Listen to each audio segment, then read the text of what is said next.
guys, you're welcome back. Today we are going to be making our own hair padding. I'll be showing you how to make this padding, this hair padding by yourself. This is handmade by me, so if you want to know how to make your padding yourself, stay tuned and watch this video to the end. If you remember vividly, in my previous videos I talked about the ready-made hair pattern. I told you how essential the hair padding is in achieving the desired style you want to get for your bride. So today we'll be talking about how we can make this padding. This is an already made padding, and if you watch closely, it is porous. What I mean by porous is it has a lot of hole in it. The materials used is more like a rubber material, and then it is not clumped together. And that is one of the essential property of a good hair padding. You don't want to use something that will be clumped together, in which your pin will not be able to enter into it. Can you see? It's very easy to get the pin in and out of this padding because it is porous. See, we are going to be making our own padding following the same property. I prefer to use a kinky extension because it is not as clumped together as an attachment. Although we can also use an attachment, and I will show you how you can get that done. This is an extension crochet braid. This is series color 1. You can get any color based on the color of the hair you want to style. And another thing is you want to use a padding that the color matches the color of the extension. You can also use padding to cover up an extension that is not as full in achieving the style you want to get. If you use a different color of padding and your extension is not so full, you know that by the time you are done styling, there will be some lapses, some holes, some dents, some spaces in which it will be very, very obvious when you use a padding that is not matching in color with the extension that you want to use. But then, if you use the same color, those spaces may not be obvious. But as much as possible, actually, when styling, you want to cover up the padding because they are meant to just give the hair the skeleton. They are to give the hair the shape. They are not meant to be outside for people to see. So we have different colors of hair nets based on the color of the extension. I have the brown net and I have the black net, and they also come in various sizes. This is a smaller size of the net. This brown is a bigger size.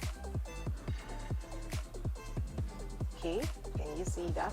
And you can make your padding as big as you want, as small as you want. The size depends on what you want to get when you're styling. But for these, I'm going to be using 2 kinky extensions. Can you see that? So I'm going to cut it in the middle like so.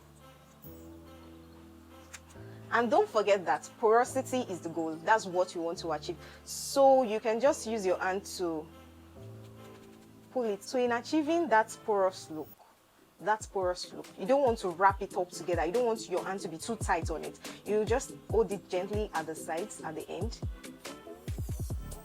like this. And then you pick your net.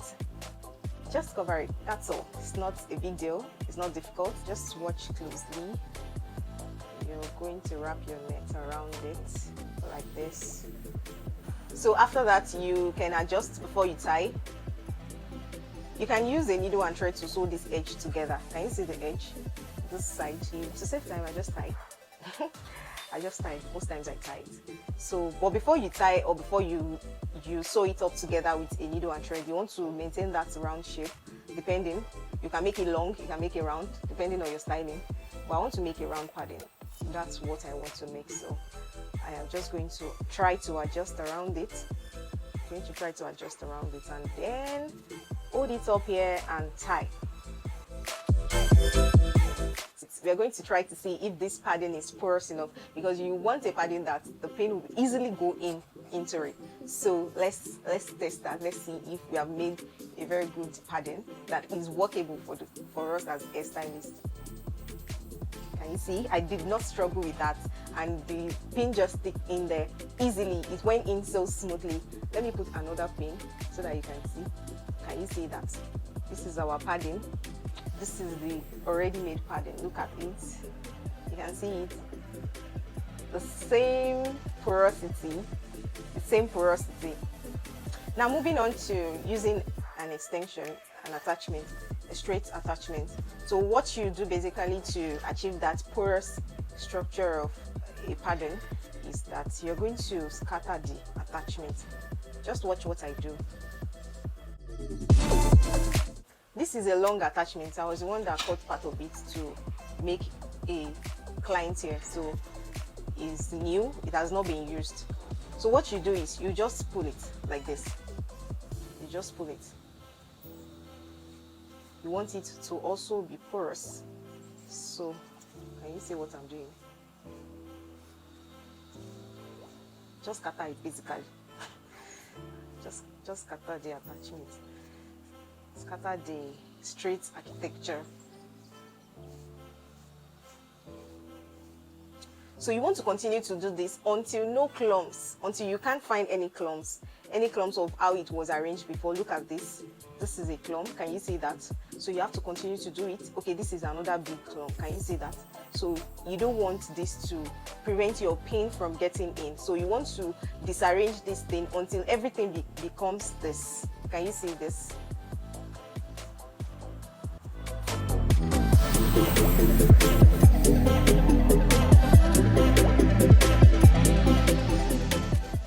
Some people call it a waste. Of course, this is a wasted attachment. You can't use this for any other thing aside this hair padding that you're trying to make. So in case you can't get any kinky extension, you can just use a straight attachment, and this is what you do. Then sometimes when I do braiding hair for a client, the excess hair on the comb, you know, when you pull an attachment that you intend to use to braid the hair, when you comb it out, there will be excess hair that will fall off the main attachment you want to use. So those ones, I just pack them together. In fact, no waste. I call it recycling. So instead of just putting them in the bin, I would rather use them to make padding. So you don't have to use a new attachment all the time. You can also use the one that you get from the combing out of attachment after you pull.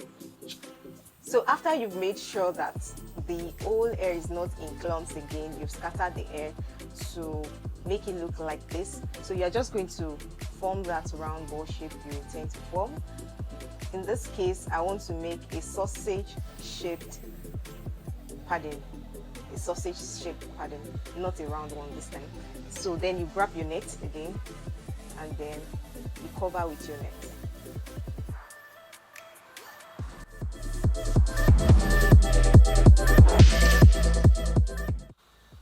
So for this shape of padding, you'll be needing a thread and a needle to sew them together. But I still don't use that. I just think they're a waste of time, you know. Something you've been doing over and over again, you just devise an alternative means to do them. So what I do is I will just roll it up together like this, to form my shape of padding. Then make sure you're covering it well. I will tile this end and the other end.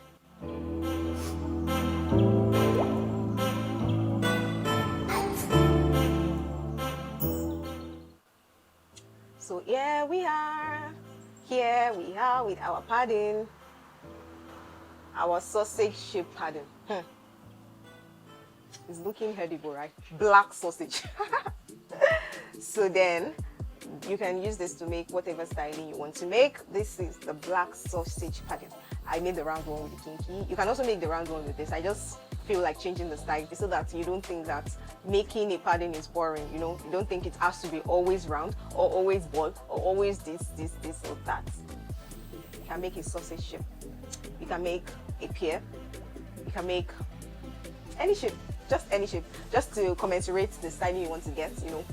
Just make anything that will make the styling come out. You know, this is your backbone. Whatever shape you make out of this will strongly determine whatever form your hair will come up with. So, and this is the colored padding. I've made this before. Can you see that? This is the colored padding.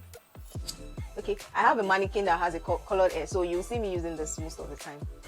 So now let's move to the pin test. Pin test. Let's see if this padding is going to get the pin stick in smoothly. So this is my pin and this is it.